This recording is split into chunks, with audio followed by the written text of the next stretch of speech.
Every love story has a beginning, and it's the beginning we want to know more about.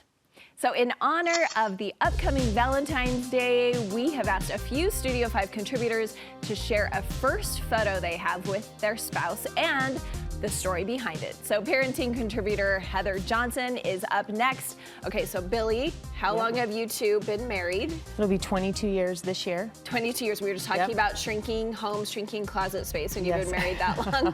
Okay, so maybe tell us, I know there's a million, but what's one thing you love about Billy? Oh gosh, there is a million. How long do you have?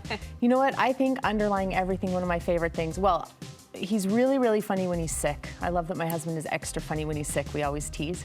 But I think one of my favorite things is his ability to take his relationship with God, a higher power, and his personality and his relationship with us and marry them together every day.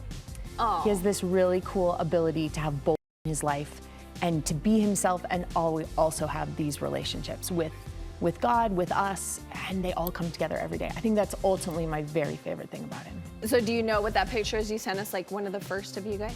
One of the first. It's either gonna be us in my apartment. When we very first met, we would have only known each other for just probably 2 or 3 weeks at that point. And so we're standing in the kitchen in my apartment.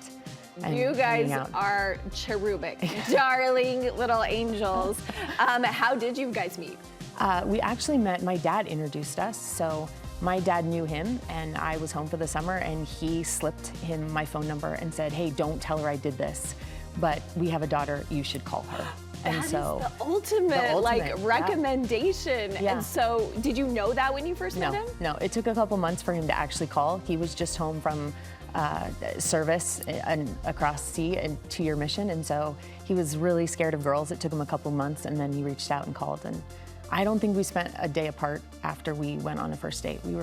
It was pretty fun. Okay, so first impression was pretty good then. It was pretty good. Yeah, it was pretty good. It was a lot of laughing and talking and hanging out. Oh, so fun. Thanks for sharing that.